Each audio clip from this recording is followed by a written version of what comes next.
Whakala whalai atu ke mga hoa whiwhinei, hata tūlua tau wala tāla te tupu ke lata ia moi a whiawhi. Whakamua, kua liliu e motu ke he papahi veweheanga lanu moana, he whakailoa he whakatuwhono i ne pō. Ko e ka kano si hiki ai ke he papahi lanu moana, ha kua nā kai whai tangata no nofu ke he tau kaina pui pui, he mga hone ko mō ai ke he ngā ko visi hon fumahiwa he tala hau mai. Ko lau tolu ne moa he ngangao mai he wakalele he aho uofu maua he mahina ha masi ko malolo tua ia lau tolu. Haneia e sta pawehi mai tau walatala ia. Tala hau mai e whakailoanga he whakatuwhono i ne pō ko lau tolu e tau pāsese toko tolu ngofulu ni o mai he aho ngofua he whaitapu kamale nā kai whai a lau tolu ia ko maua he ngangao ke tau sivianga he aho ke fituaki ne tau se he maam he aho i neawhi. Ko mena ia kua whakaata ke ahi atu ke lau tolu ke tau kaina pui pui nei, ka mata ni he matahola taha, ke matahola fitu he tau a whiawhi, kai kua lata ke tui e tau pui pui ngutu mo e tau pui pui ihu. Ko lau tolu ne maua ai ke he ngangao mai he whakalele he aho oflu maua he mahina masi, ko maloloa ai a lau tolu mo e whakaata mai ki whafo he tau kaina pui pui. Ko laua ne no nofo tata atu ke tau tangata ni maua he ngangau ko matutaki e tau no nofo pui pui ki homofisi ato hoko e aho hongfuluma fitu he mahina ha apelila. Ko whai tapu ka mole ne kumi atu a BCA News ke kafo ko Colin tuku i tonga ko i hane toka loa ai tau tangata nei kai nā kai maua a lau tulu he ngangau. Pihe mai ke kafo ko Colin tuku i tonga, nā kai maame ia e tau ka kano ne kua whakaloa atua he whakatuwhono i tau aho no nofo pui pui ha laua nei ka nā kai maua laua he ngangau. Ko tau huhu nei ha kua kisia ki ai ko lau tolu e tau tangata no nofo tata atu close contacts ki a lau tolu toko fitu ni maua he ngangau, nā kai whai a lau tolu ne kua pikisia po ke maua he ngangau tali mai. Kai ko laua nei, ka no nofo ke hoko ke aho hongfuluma fitu he mahina apelila, ko katoa ko e uafuluma fitu e tau aho he no nofo pui pui a laua, kai nā kai maua he ngangau. Ko lau tolu ne toi no nofo pui pui ke he uafuluma taha e tau aho, kai nā kai maua foki he ngangau. Pehe mai e ulufuka tonu lahi he whahe malolo sino ko Gayleen Tasmania, ko tau whakaholoanga nei ko tau protocol te whahe malolo sino ko a lewa e whakatoka, mo ko whakamoli foki he tahamata kau packmat, ne o mai ke he motu he tau mahina ko a mole. Ko e tu anga he hata ki anga papahi lanu moana, tō whakangahua a tō whai hikianga ke he tau aho i mua, ka pehe ko liu whai tangata ko maua ke he ngangau, ke he tau kaina pui pui. Ko whakailoa ai he whakatuwhono e tau mamuna ki anga ke kamata e tau puhala o whenonga quarantine free travel he mahena i ulai mo e liu kamata e tau wakarere lau pāsese la ngataha he whahe tapu he mahena ha au kuso. Kai maua ngaia ni e tau hata ki anga ke he tau huki pui pui mo e tau sivianga tō whakata ke o mai ki Niue. Kua aha whaleile kua mole ne whakailoa ai whakatuwhono i tau whakatokaanga whakapapahi ke lata mo i tau tangata whenonga mai ke he motu mo i tau puipuianga kua manaki ke utakehe whakainene. Kua whakailoa ai fuke palimia ke whakaholoanga News of the Week he lau taongo he aha whaleile kua mole. Ka mata he whakalele ka hau, aho hongfuluma walu he mahina apelila, tō no nofo i tau pāsensi ke tau kaina pui pui tunga whamahani. Ka no nofo pui pui ni ke fitu e aho ke kaina pui pui, tō whakata ke whakaosi e tōlu aho ne toi ke tau loto kaina halau tōlu. Ko e aho ua he mahina me ke he aho ua flumaua he mahina ha uni tō whakangahua e tau pui pui anga fōu. Tō no nofo ni e tau pāsensi ke tau kaina halau tōlu ke fitu e tau aho. Mo e tōlu e aho la lafi ki ai, mai ki e lau tōlu ke watu ki whafo he kaina, kai kua lata ke tui e tau pui pui ihu mo e mata, ka whinatu ki whafo he kaina he tau aho tōlu ia. Pehe e palemia whakātanga ia ni he whakatuwhono ke whakaonga e matakawi ko homofisi ke lata me tau pāsesi kua nākai manako ke whakalawilawi atu ke tau mga whaoa, poko lau tōle tau mga whaoa ne tokalonga he no nofo he taha i kaina. Ko e aho hongfulumataha i mahina ha iulai tō whakātā ai ke kamata e tō whakaholoanga quarantine free travel. Ke o mai e tō pāsese mai he motuku New Zealandi ka nākai no nofo pui pui. Kai maua ia e whawhasi e tō numela pāsese ke he limonga fulu ni he ua e whahe tapu. Kamata he aho walu he mahina au kuso, ko talia he whakatuwhono ke liu kamata e tau whakalele langataha he whahitapu. Ke ta mai e tau pāsese ke motu, ka e whawhasi ngaia ni e tau numela pāsese ke he limonga fulu. Nā kai no nofo pui pui e tau pāsese nei. Kamata he aho hongo fulu he mahina o ke topa, ko talia he whakatuwhono ke li liu ke tau puhala o whenonga whakalele he tamunga ho tō hoko mai e ngā ngau ko visi ke he lalulangi. Koe mena ia, tōna ka i whawhasi e tau numela pāsese o mai ke motu e tau whahita puosi. Ki sia ai ke tau whailoanga he whakatuwhanu i tau ngāho nei, e tuanga he tau numela he tau tangata he motu ko maua e tau huki, ko e hivong fulmahiva po ini whai pasene ke he tau tangata he motu hong fulmaua e tau tau ki lunga, ko maua ai ua e huki pui pui. Ko e hivong fulmatolo e pasene he tau tangata he motu hong fulmavalu e tau tau ki lunga, ko maua ai e tau huki ke tolu aki, ko e booster aia. Ko tau whanau he motu 5 e tau ki hong fulmataha, ko liua lau tolu huki, ka mata huki ke he māma he aho nei, ke he huki ke uaki. Amana kia e tau whakaholoanga huki nei he te whahimalo sino ke lata me tau whanau i kiki, ke whakaosi mai he aho ua fulmafitu, he mahina ha apelila. Ko e whanoanga he tau e ke pule, mo tau i ki pule, ne whakahoko ai he whahe tau puka mole, ne whakamāma ai e whalu e tau puhalanga hua fōu, mo e tau mohebisi he whakatu whono, ke he taunga hua whakalaulahi he motu. Kua whakamutapatu ai ke he taha whakaloanga fōu, ne whakahingo ai ko Niue koe kaina. Koe tau whanoanga nei, ko whakahoko ai ke he whare tali whenanga sine ki matawai, aho lotu he whahe tapuka mole. Kau whakalataha ki ai ofisa e palimia, mo e ofisa he whakatu whono, he whono e ke pule ki he tau seanga nei. Ko whakalataha atu fōki e mata kaupuri ngā hua, tau takitaki whahe ngā hua, mo e whaulu ofisa ngā hua ke he whanoanga nei. Pehe e palemia Delton Tangilangi, ko e tau whakahaloanga fōua nei he whakatu whono ke whakailoa mo i loanga he tau e ke pule e tau amanakianga ngā hua mo e tau mohe misi he whakatu whono. I loa ai ko e tau se ai e whanoanga nei ke mai ke tau e ke pule ke he whakakisi halau tūlo e tau manatu mo huhu e tau huhu hangau ke he tau ngā hua he whakatu whono ki whafo he tau whanoanga whamahani halau tūlo. Kai pehe mai taha e ke pule motu mo i ki pule ke he taha mga hala ko lilifu ko Olaf Jacobson nā kai mahino lahi a ia ke he tau seanga fōu nei. Pehe a ia i loa hei e ke pule halau tūru e tau ngā hua haia ne tohia ke he toi whakawe he motu ko e tau mata whakatu whono mahuinga.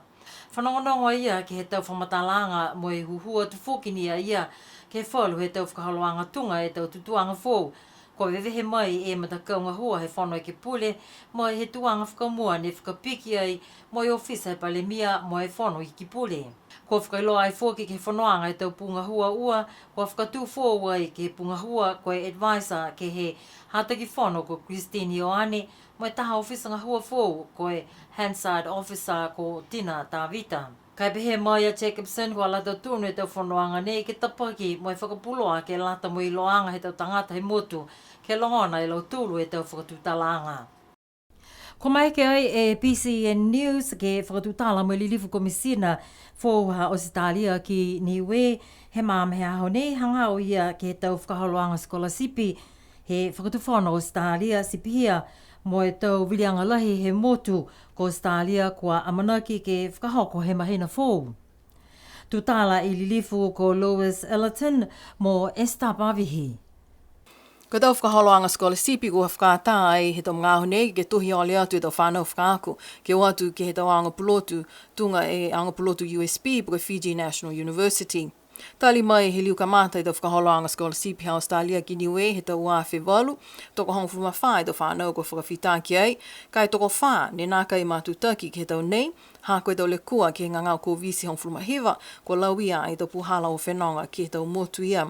Tala hau mai e lilifu komisina ha Australia to pā i tau tuhi ole he aho whlaile, aho ua fuluma hiva i mahina nei ha pilila.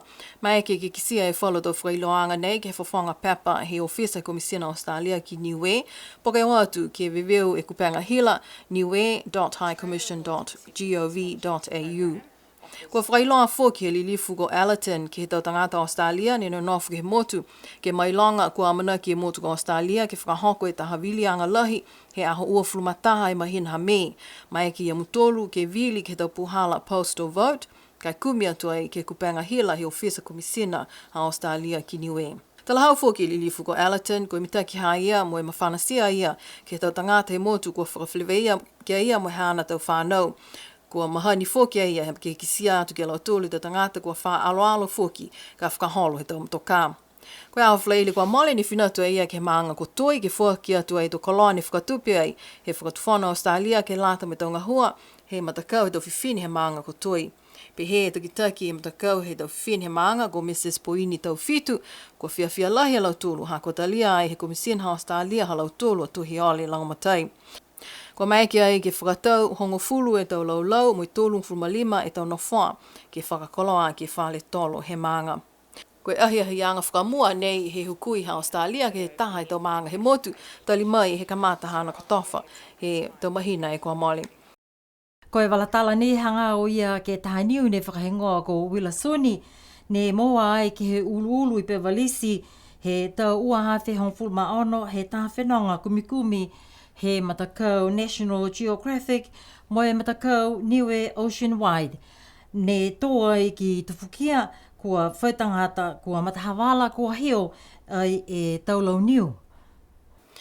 Pehe a Brandon Pasisi ta mai e for Niue nei mai i Pevelisi, mai toa e ia mai taha i tau taki he matakau National Geographic o Paul Rose, ki he matakawi ko tufukia, tātātu ki he matakawi ni pele e tau, matakawi ni whai pele e tau whānau. Pehe a ia whālewe ki tūmau a ia ki he Niue nei, ha koe mahuinga ta mai anga hana mai he loloto i Pevelisi. Kai whinatu a ia ke moa mai whakamea he o kio ki whahitau pe kua mole, mo ki sia ia kua whaitangata kua hio longa i tau lau Niue mai he Niue nei.